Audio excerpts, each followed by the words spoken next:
하늘에서 길을 열어주시더라고요. 그래서 우리 할아버지 땅도 아니고 아버지 땅도 아님에도 불구하고 그 땅에다가 소원대로 구멍을 하나 뚫었어요. 직경 60cm, 깊이 16m 안반축을 하루 만에 뚫어버렸어요. 기계가 워낙 좋은 기계가 있으니까 기계 설치하는데 조립하는데 한 이틀 걸린다는 것이 3일이 걸렸어요. 그런데 D-Day를 언제 잡았느냐 하면 3월 1일로 잡았습니다. 왜냐하면 3일이죠. 저 3월 1일 공휴일이기 때문에 국가관공서, 경찰, 시청, 구청 다 놀기 때문에. 그러니까 시끄럽다고 기계 돌아가는 소음에 시끄럽다고 민원이 발생해도 경찰도 오기가 난처할 것이고 공무원도 오기가 난처할 것이라 하는 그게 감안했죠. 그래서 그 새벽부터서 기계가 들어와가지고 조립을 해치는데 이틀 만에 조립이 다 되어버렸으면은 3월 1일 날 그냥 아침부터서 파버리면은 오후 한 5시경에 그냥 다 완성이 된다. 한두 시간만 하면은 완성이 된다. 왜 그러느냐 하면은 땅 속에 숨어 있는 그 불을 찾아내거든. 그 MRI 같은 기계가. 그 기계가 한국에 들어온 지 불과 한 두세 달 됐을 적에 그 기계가 있는 걸 알았습니다. 그 기계가 어디 있느냐 하면은 대전의 배재대학이라고 대전 유성이 있어요. 그 배재대학교가 그 하와이의 그 기독교 교민들하고 자매 결연이 돼가 있대요. 그 이승만 대통령이 만든 학교가 배재학당 아닙니까? 그래서 그 좋은 기계가 들어오면은 세상에 나오면은 그 교민들이 기독교에서 사가지고 그 배재학당에 원조를 해주는 거예요. 그래서 그 기계가 저 영주 무석사 무량수전 그 찾는데 동원된 걸 텔레비를 보고 제가 알았어요. 이야, 저런 기계가 있구나. 저 기계 같으면 내가 의뢰공장 찾는데 굉장한 소용이 되겠구나. 그래서 그 교수를 찾아가서 했더니 굴이 존재한다면은 대강 몇 메타에 존재한다고 보느냐 저한테 물어요. 그래서 바닷물의 그 조수 간만의 차이를 감안하면은 20m 지하 20m에 존재한다고 본다 했더니 그러면은 모래밭도 아니고 흙밭도 아니고 안반청이라면은 20m 안에 그 굴이 존재한다면은 100% 찾을 수가 있다.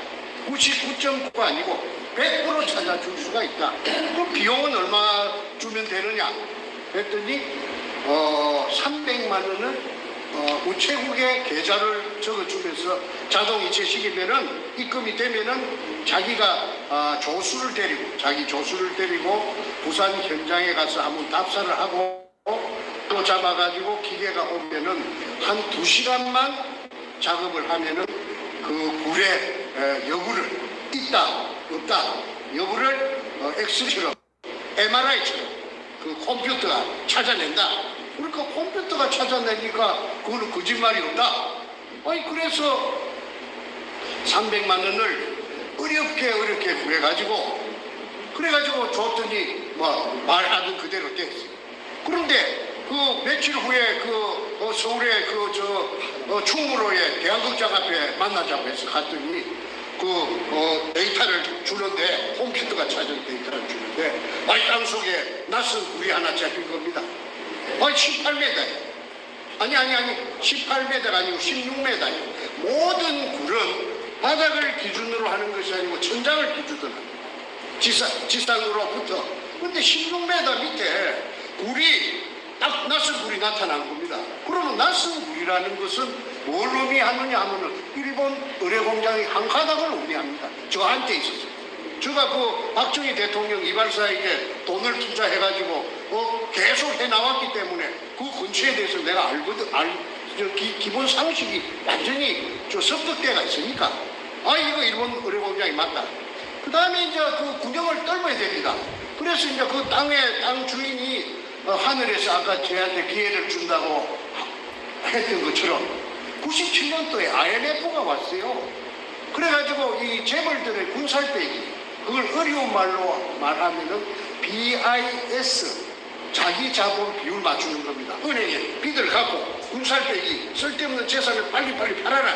그래가지고 그 땅 약 500평이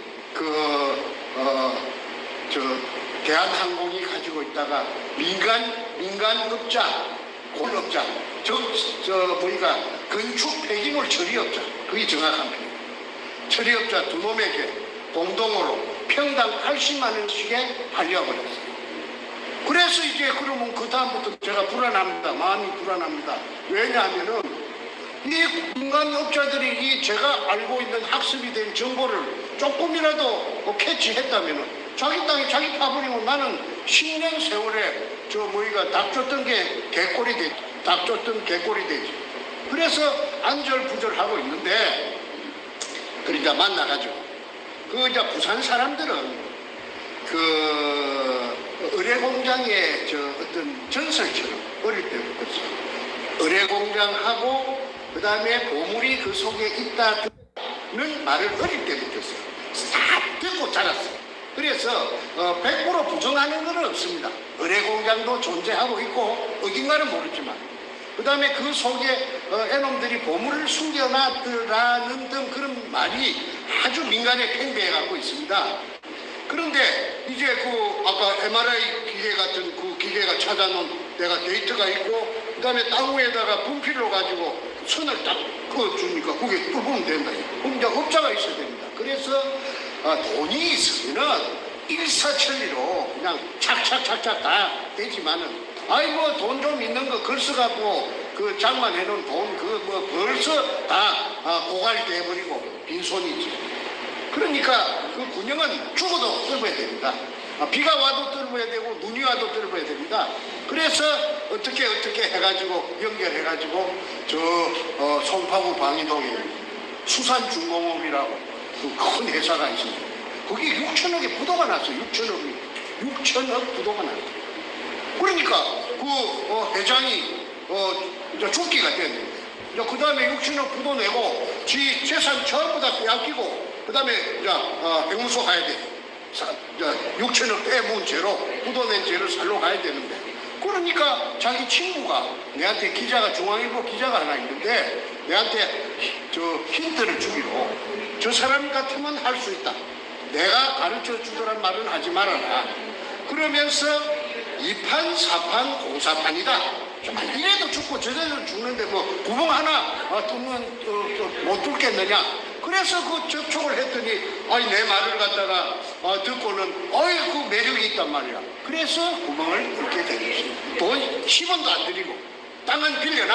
앞전에 대한항공에서 민간에게 IMF 오면서 불화가 됐기 때문에 그 땅 주인놈 두 놈을 설득을 해가지고 그 땅 5평을 빌려놨어.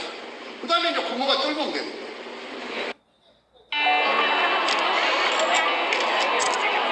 추석이면 서로의 안부를 묻고 그래서 그 구멍이 뚫힌 날짜가 2002년 3월 1일입니다.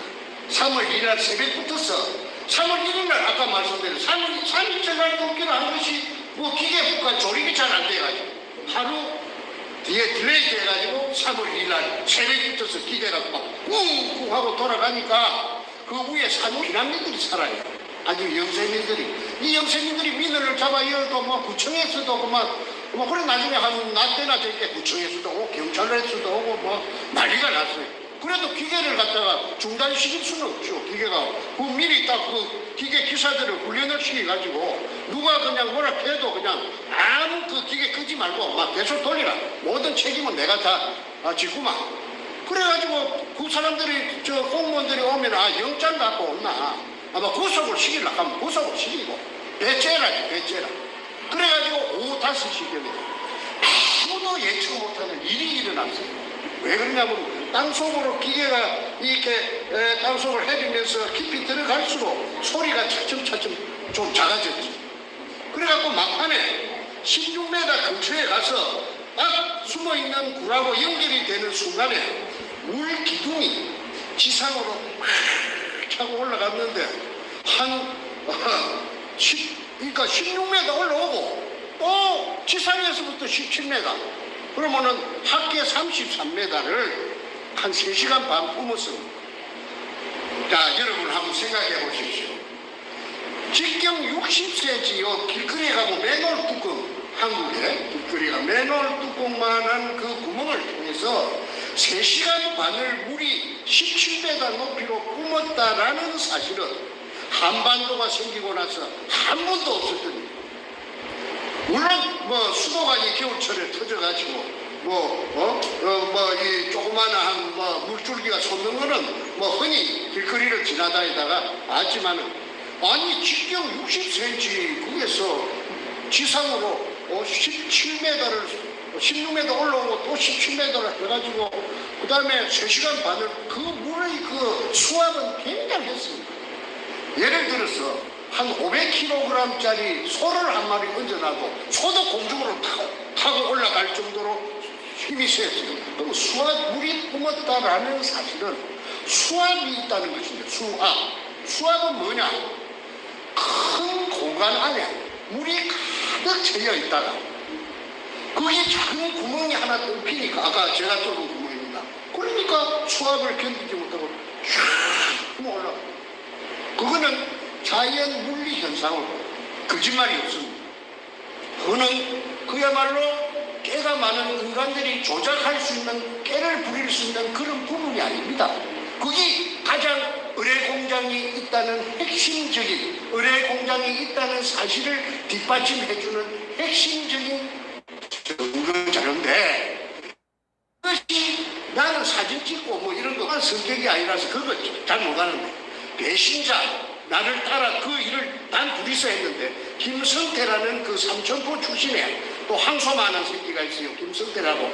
그 도둑놈이에요.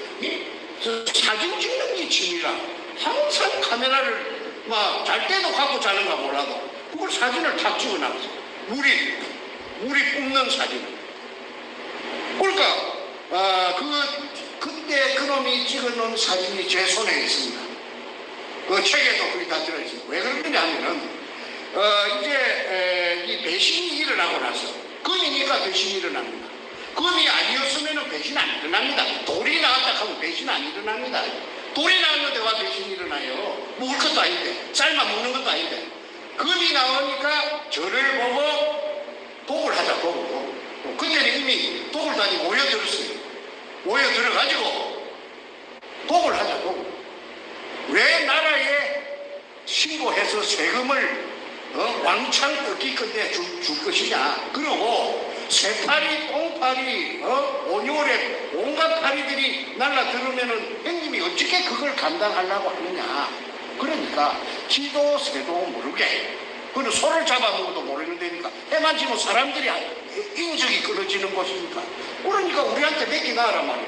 그러면은 하루 저녁에 500kg씩 건져 올려가지고 야금야금하게 현찰, 금은 현찰 바칩니다. 그러니까 두목이 그때 나타났는데, 백준엄이라고. 그 백준엄의 친척이 종로 5가에 금도매상이 있대요. 그렇게 금이라는 건 애상대가 없답니다. 그러니까 거기서 밀매를 하다 시켜서 제가 호통을 쳤습니다. 저는 아까 양력 소개할 때 저는 에듀케이션, 영어 발음이 안 좋습니다. 교육자입니다, 교육자. 전문 교사가 되겠다고 교육학을 전문적으로 교육받은 사람입니다. 그리고 문교부 장관이 준 자격증이 있어요.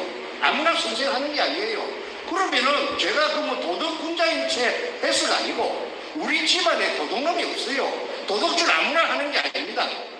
도둑질을 해본 놈이 하고, 고기도 맛있는데 많이 먹어본 놈이 잘 먹는다고, 도둑질을 해본 놈은 한 분 하고 두 분 하고 쾌감을 느껴가지고 짜릿짜릿 아마 그런 게 있는 모양입니다. 노름제이는 노름제이 쪼는 재미로 이 내하수체가 뇌에 무슨 분비물이 되는 무슨 물질이 나오는데, 그게 막 아주 그냥 짜릿짜릿하게 쾌락을 느낀다. 범죄자들은 다 그렇답니다. 그런데 나는 도둑놈이 아니거든. 그러고 나는 아들 하나가 있고 딸 하나가 있는데, 내 각시도 선생이고 부부교사를 했습니다. 내 교대 내 3년 후배입니다. 그 다음에 내 아들은 그때 서울 법대 2학년이고 딸도 법대 나중에 결국은 이화여대에 가서 둘이 다 지금 변호사를 하고 있습니다. 수도권에서. 그런데 아이 그 아들이 법조인이 될 아들인데 내가 만약에 그 말을 승낙했다면은 내가 아이 잘 먹고 잘 살고 어마어마한 부자가 됐더라도 마음이 한 시간인들 내 마음이 편하겠는가? 나 그 생각이 먼저 나더라고요. 아니 그러면 부자 안 되고 마음 편한 게 낫지. 부자 돼갖고 맨날 쇠고랑이 어디서 날라올 줄 몰라갖고 오마조마하게 살 필요는 없기 때문에 그리고 소득이 있는 곳에서는 세금 내야 됩니다. 세금을 내야 나라가 돌아가죠. 그리고 불쌍한 사람들한테 혜택이 가죠. 그래서 당연히 법치국가니까 법에 정한 대로 세금 내야 된다. 이래가지고 제가 팽을 당했어요. 그러면은 도굴단들이 그 배운 아이들이 아닙니다. 백주름이 여의도 고등학교 출신이에요. 58년생. 그러면 걔들은 뭐냐면 군형을 내가 파놓고 난 뒤에 나타나는 애들. 왜 내가 군형 파놨는데 뒤늦게 나타나가지고 부추겨가지고 정권하고 접목이 됐어요. 노무현이 정권하고.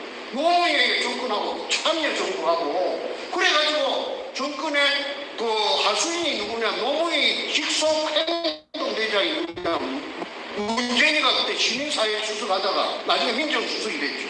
민정수석은요 경찰력 검찰력 공권력을 다 거머쥐고 있습니다. 지 마음대로 조정합니다. 그래가지고 저를 2002년 3월 2일 날 금을 찾아내고 산더미 같은 금을 찾아냈음에도 불구하고 2005년 9월 6일 날 제가 구속이 됐어요.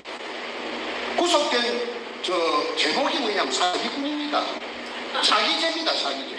그러면 내가 사기죄 전과가 하나도 없는데 사기도 처음 놈이 처음으로 생전 처음 치는 놈이 그러고 금이 나왔을 게 나왔다고 이제 안 나왔는데 금이 나왔다 해갖고 내가 얻을 게 무엇이 있습니까? 그런데 사기죄는 걸리기는 어찌 걸리느냐 하니 들어줘가 없으니까 내 똘마니 아까 3,000원 넣은 그놈이 여기저기서 농구하는 선수라요. 여기저기서 10배 준다고 1억 태우면은 나중에 성공하면 10억 준다고 이래갖고 내 써준 죄는 있어요. 그런데 그게 전체 토탈 액수가 2억 1,500만 원입니다.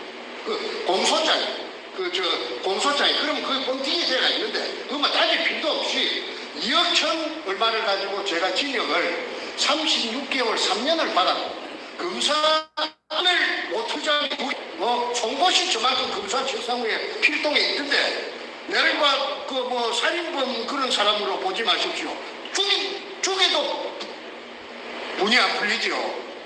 뭔물로 투자 풀려고 그랬어요. 그런데 앞전에도 댓글에 무슨 방송에서 그런 흉측한 말을 하느냐. 그 사람들은요 이 내막을 모르고 지 입장에서 하는 말입니다. 사람 하나 죽이고 살리는 게 문제입니까? 나라가 지금 이 모양 요 꼴이 됐는데 그래서 내가 검사 앞에서 대질신문을 하면서 58년짜리 10살 적은 놈을 검사 앞에서 들고 패는 그런 사례도 아마 대한민국에 없을 겁니다. 그래서 어쨌든 삼키는 대로 삼킨 44년 팬거 그것까지 합해가고 36개월 플러스 3년이니까 플러스 8개월 1년 받았는데 4개월 깎아주더라고 항소심에서. 그래서 44개월 꼬박 징역을 살고 나왔습니다. 그 징역 속에서 제가 책을 한 권 썼어요. 그 책이 왜 그러냐면 징역 속에서 내가 언제든지 저놈들이 나를 죽이라 하면 죽일 수 있죠. 받아놨습니다. 그런데 내가 언제 죽을지는 몰라도 근거라도 하나 남겨놔야 되겠다 해서 내가 긴 징역살이 속에서 책을 쓴 것이 영어로 골덴 리딩 오퍼레이션, 일본말로 긴노유리라. 그러면 이게 사실이 아니면은 역사적인 진실이 아니면은 이 쓸 수 없는 책입니다. 왜 그러냐면 내가 머리가 무슨 내가 평범한 사람입니다. 그런 지어낼 수가 없죠. 사람 이름이 다 들어갑니다. 그래서 거기에서 특기 사항이 뭐냐면은 의뢰 공장에 금이 나왔다는 거. 그 이전에 미국 CIA하고 내하고 같이 3년 동안 같이 했다는 사실. CIA 누구냐면 극동 담당 책임자 리차드 P. 롤리스라고 있습니다. 그 사람은 내가 5번 만날 때까지 한국말을 하는 줄도 몰랐습니다. 5번 딱 만나니까 한국말 하더라고. 내보다 더 한국말 더 잘하더라고. 나는 경상도 사투리가 아주 투박하고 한데 뭐 전부 100% 커뮤니케이션 한국말로. 우리 어째 그래 한국말 잘해요 하니까 이게 부산 문현동 이거 찾으려고 아버지 부시 대통령 때 저 부시 대통령이 그 CIA 국장 출신이라 하대. CIA 그 국장 할 적에 자기가 내보다 한 30살 많아요. 리차드 로리스가. 그래가지고 이게 특수 임무를 부여받은 게 의뢰 공장 속에 중국 보물이 이 속에 딱 들어차져 있다. 그걸 찾아내야 된다. 이래서 동북아시아만 뱅뱅 돌았는데 한국말은 그 큰 덩치가 2m는 인물도 잘생겼습니다. 근데 그 사람들이 지금 텍사스에 살고 있다. 그 팀, 내하고 계약한 팀들이 어마어마한 부자가 돼가지고 큰 회사를 경영하는 회장이 돼가 있답니다. 근데 그 오야분이 누냐 하면은 키신저입니다. 헨리 키신저.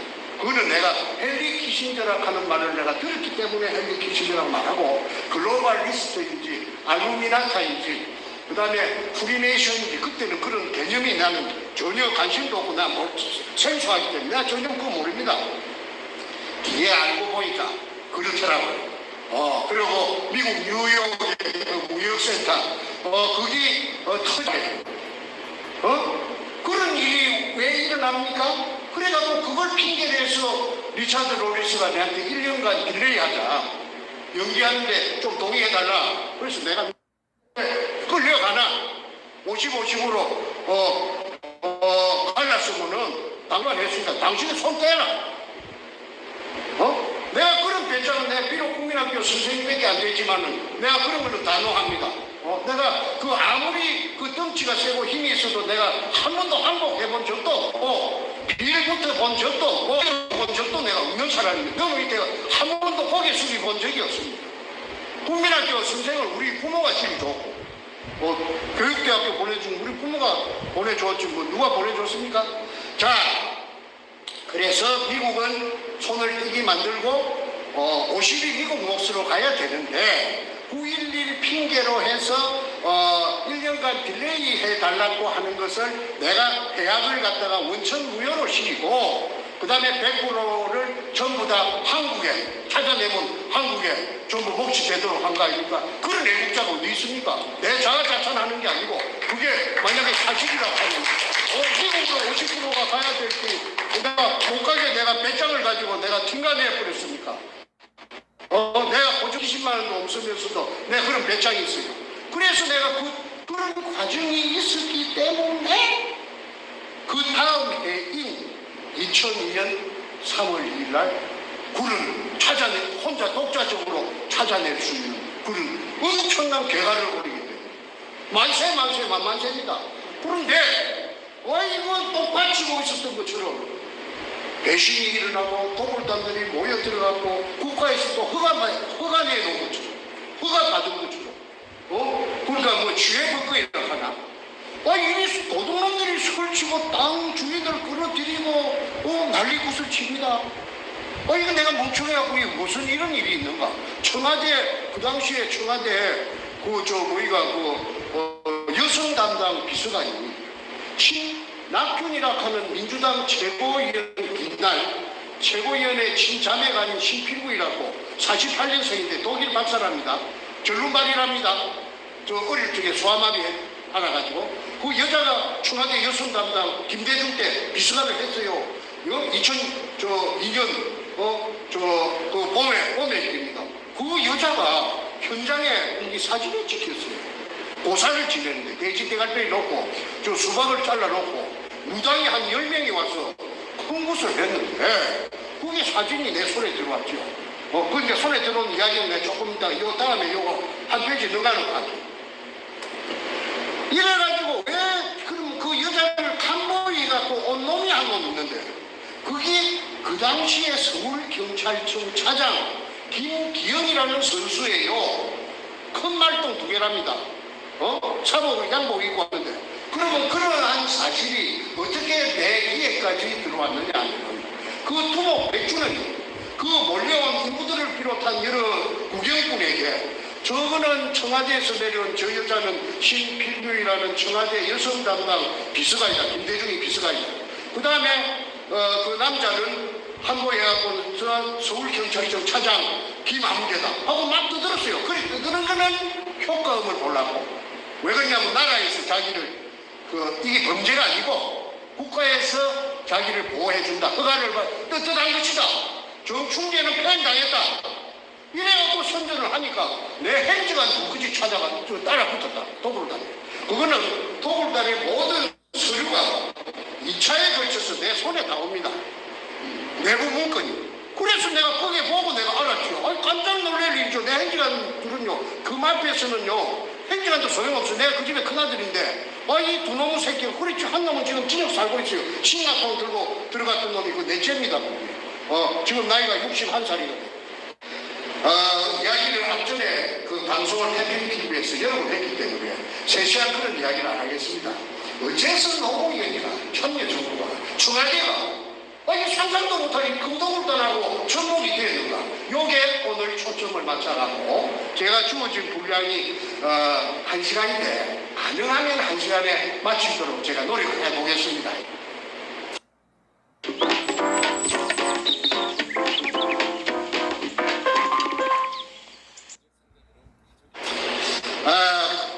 노무현 이야기 조금 하겠습니다. 내가 하도 억울해서 내가 저 다큐멘터리 작가고 내가 시가 작가니까 내가 그 전공이 저 탐정 도둑놈 잡는 내 전공이에요. 내가 잘해요.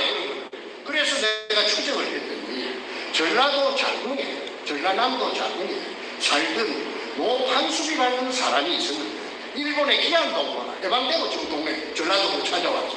그런데 노무현이가 뭐 한 3살 되고 그 다음에 저세이 노건페이라 하는 게 7살 때인가 뭐 8살 때인데 48년 10월 18일이라고 기억됩니다. 여수 반란 사건이 일어났어요. 여수에 주둔하고 있던 일개 윤대병력이 그 제주도에 그 4.3 사건을 토벌하려고 그 군함이 여수항에 와서 대기하고 있는데 그가 총을 거꾸로 들이대갖고 반란군 대장들이 이렇게 선동을 해가지고 그래가지고 전라남도 일대가 순식간에 반란군에 장악됐어요. 근데 노판수리가 노무현 저 애비가 뭘 했느냐 우편 배달부를 했어요. 시골에서. 우편 배달부는 그때나 지금이나 아마 자전거 타고 다니는 모양이에요. 자전거를 타고 자기 배달 구역에 사는 상대 우편 농민들 면빈들 집을 다 알지요. 저 집에는 아들이 육군 상사고 저 집에는 순경 갔고 다 알지요. 다 알지요. 숟가락이 몇 개고 고무신 고무신 그래서 반란군들에게 다 보자질로 해갖고 발라버린 겁니다. 그러니까 반란군들이 저녁에 자는데 들어와가지고 찍어가지고 불러내갖고 한 곳에 모아서 다 죽여버렸어요. 그러면 그 죽은 가족들한테는 그 노판수리가 원수가 됩니다. 그런데 내일 정부군이 들어옵니다. 이승만의 군대가 들어옵니다. 국방군이. 그러면은 저거 남아있으면은 바로 1차로 타겟가 된다는 거 아니까 5월 5시를 택해가지고 캄캄한 검은 밤에 동네를 기도새도 모르게 한밤중에 빠져나옵니다. 남부여대 해가지고. 그 다음에 노무현 손잡고 이래갖고 밤 되면은 걷고 낮에는 등불 속에 숨고 이래가지고 경상도 땅으로 건너왔어요. 예. 이거는 지금 공개 안 된 이야기입니다. 그래가지고 동쪽으로 될 수 있는 건 전라도 쪽에서 벌을 져가지고 간 곳이 김해 진영읍 봉안입니다. 봉안이는 뭐하는 동네냐 하면은 봉수대가 있던 말이야. 봉수대가 옛날에 대구의 임금님한테 전달하는 통신수단이 봉수불 피우는 거 아닙니까? 그 봉쇄 바위 위에가 그쪽에 평야지대인데 그 높은 산이 그게예요. 그렇게 봉수 그거 피우는 봉화 피우는 밑에 동네라고 봉화입니다. 진영은 봉화리. 그런데 그게가 역전거리라는 파발마를 띄우고 파발마가 교통수단이 없으니까 서울까지 전달하는 말이 지치면은 말 크게 반납하고 또 새 말 힘이 좋은 말로 아까 특히나 경상도 쪽에는 사람들이 그 동네 어구에 와서 산다고 그러면은 그거 못 살게 합니다. 아주 터세가 셉니다. 아주 비난하고 가난했던 모양이에요. 그런데 뭘 공부 부산 상고를 가지. 부산 상고는 학교가 좋은 학교입니다. 부산고등학교, 경남고등학교 다음에는 부산상고입니다. 머리가 나쁘면 못 들어갔어요. 그런데 은행원이 되는 게 목적인데 고등학교 학벌이 제후의 학벌이 부산상고 좋은데 고등학교 나온 놈이 10년 동안 쪼아갖고 시험에 붙었다 하는 거는 우리가 그 노무현이라는 인간의 어떤 집념이라고 할까 왜 안 되겠습니까? 그래서 대전지법에 판사가 됐는데 빨리걸 1년 정도 하다가 사표를 했어요. 월급이 쫓겨나니까 그 대식구들을 미기 살릴 길이 없어요. 그래서 부산 내려가고 변호사를 하면서 그 문재인하고 만난 겁니다. 그래서 문재인은 말하자면은 노무현의 영원한 똘만입니다. 오복. 그런데 재미있는 이야기가 노무현이가 세상의 그 친구들에게 또는 기자들에게 공개한 적이 있어요. 무슨 문장처럼. 그게 지금 내가 들려드리는 이 말씀이 노무현이가 어떤 인간인가 하는 것을 이 계산해 보는데, 자료체해 보는데 큰 도움이 됩니다. 왜냐하면 노무현 집이 찐득찌개 가난하니까 노건평이하고 같이 인원을 했어요. 행지관들이. 야, 형아, 우리 가정 형편이 이미 가난해가 되겠나? 좀 우리도 형편이 좀 풀려야 될까 아이가? 그래 맞다. 그거 어째야 되겠노? 그러니까 그러지 말고 우리 뒤에 산에 산이 좀 있잖아. 그 산에 감나무를 좀 심자. 땅감이 유명합니다. 아마 땅감이 한국에서는 제일 유명합니다. 지형땅. 그래서 묘목을 그럼 사야 되는데 묘목 살 돈이 어디 있노? 내가 책임질게. 형님은 내만 따라 붙어라. 해가지고 어느 날 밤에 김해 임업시험장이라고 합니다. 우리 국가기관입니다. 묘목 기부는데 임업시험장. 그 철조망 다 해놨어요. 땅이 있던지 철조망이 있던지. 그걸 절단하고 거기에 침입합니다. 야간에. 그래갖고 지입으로 100개. 원한들을 훔쳐가지고 갖고 와가지고 가수 그 산에다가 심어갖고 그게 실제로 그 몇 년 후에 그 가게에 큰 도움이 되었다고 스스로 이야기합니다. 자, 그 이야기 제가 하나 다 소개했습니다. 그러면 그것이 현행법으로 따진다면 특수제도입니다. 이 야간에 밤에 절단하고 침입해가고 국가 물건을 훔쳐갔으니까 그 예사로운 일이 아니죠. 그 엄연한 범죄이죠. 도둑질이죠. 도둑질은 아까 제가 서두에 말씀드린 대로 아무나 하는 게 아닙니다. 도둑은 남의 주민의 눈을 피해 슬쩍 훔치는 걸 도둑절도라고 절도죄입니다. 그런데 자기 입으로 스스로 공장처럼 그 백주가 작은 거 아닙니다. 그 백주나 되는 묘목을 애터지 키우는 묘목을 훔쳐다가 자기 산에다가 가수원을 조성할 정도의 갈등의를 갖고 있는 놈이라 하면은 그거는 정상적인 인간은 아니라고 밖에 볼 수가 없습니다. 아무리 예쁘게 다 범죄한 거는 없어지지는 않았죠. 그게 어떻게 지우개로 그 글씨를 손을 쥐어도 하면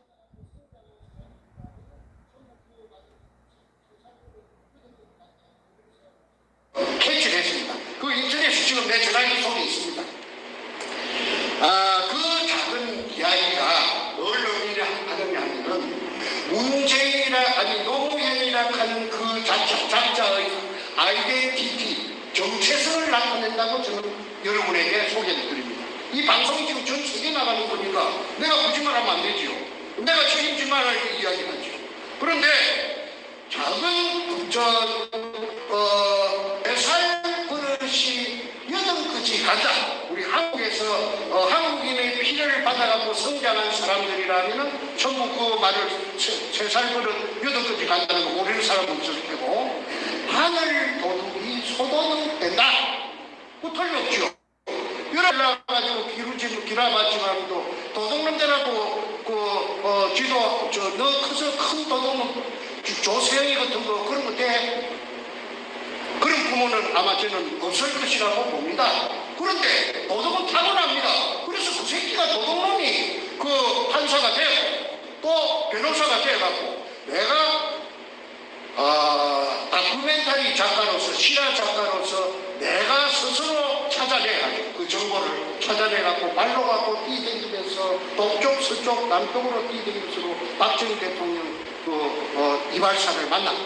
그 이발사가 그 이전에 그서 운영을 하고 있는데 내가 거기에 돈을 3억을 투자를 해가지고 100분의 10을 받고. 근데 그 사람은 영 희망이 없어요. 그 사람 하는 짓이 틀려먹었어요. 무식해서. 그래서 내가 독자적으로 대한항공 땅에다가 그게 IMF 97년도 IMF 오는 바람에 5평을 빌려가지고 구멍을 뚫어서 그 구멍이 하필이면 금군형이라 일본 글자 세자가 찍기가 있나 이등추 일본말로 이또추라고 하는 그 글자가 찍혀가 있는 향토색 마다리 속에 중국에서 돈처럼 쓰던 50g짜리, 250g짜리, 500g짜리 금화가 아니고 금편.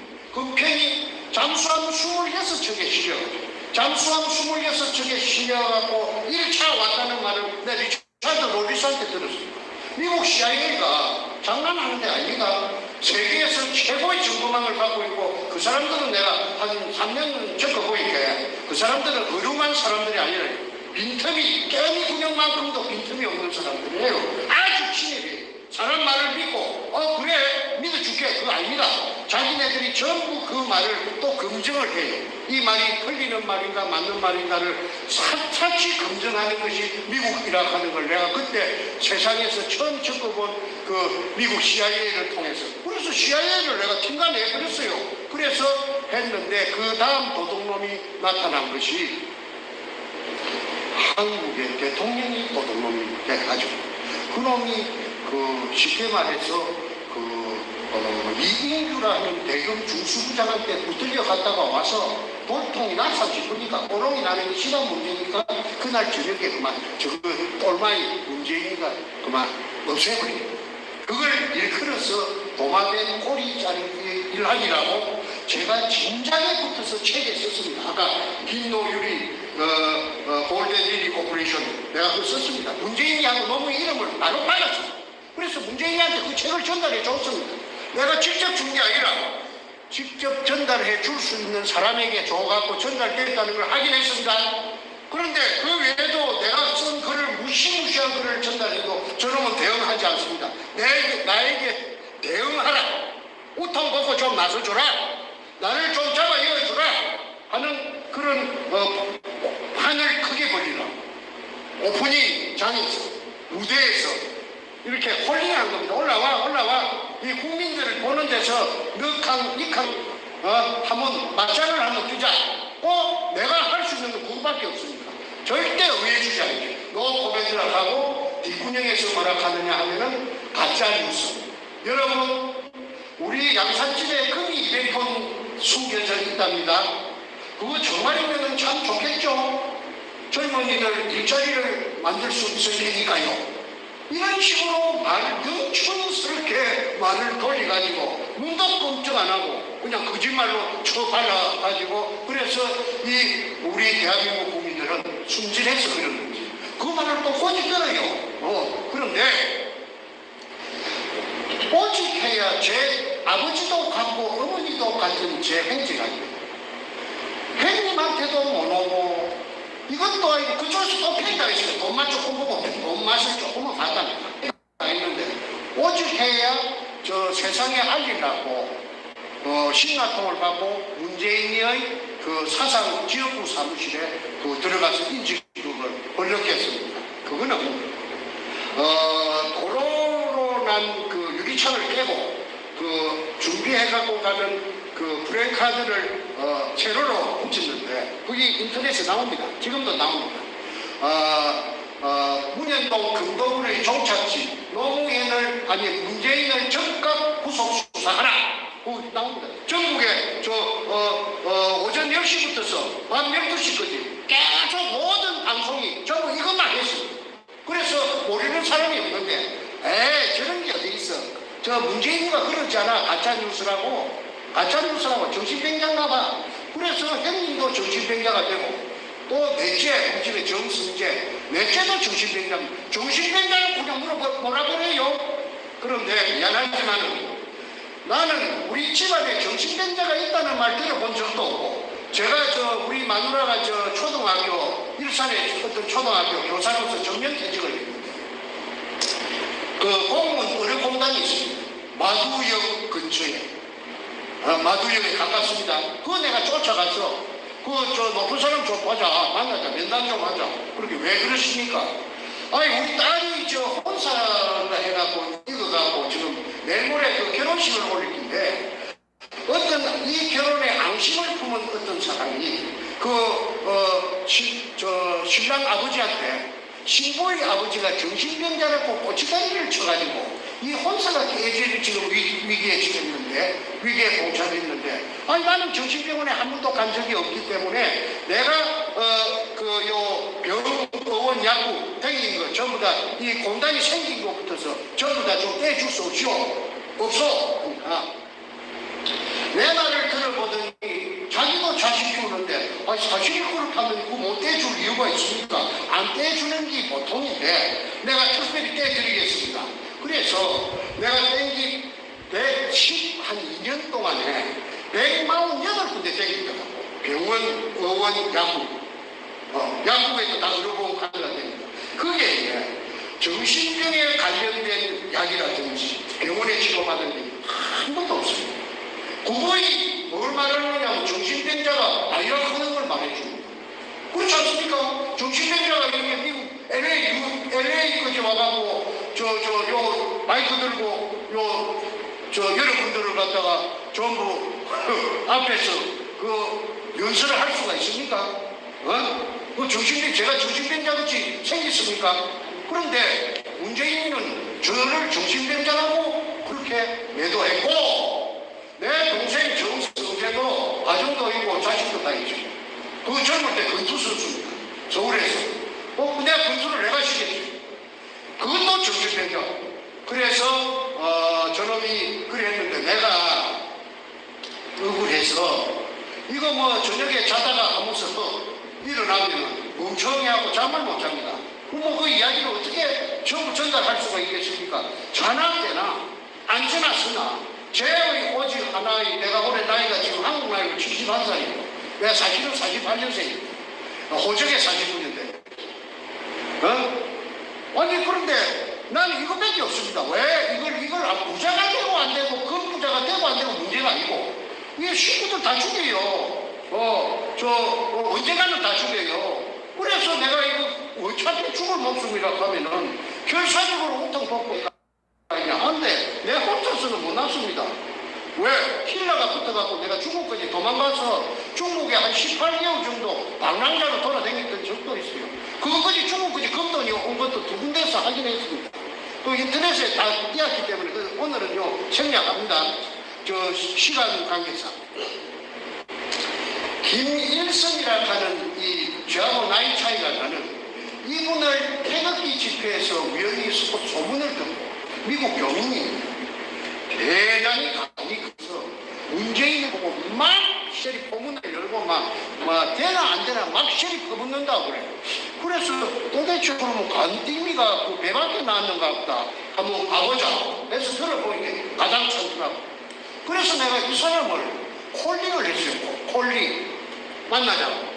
이래가지고 만나가지고 이야기를 하니까 한국 사람들은 두 가지 부류로 나눕니다. 이 이야기를 합니다.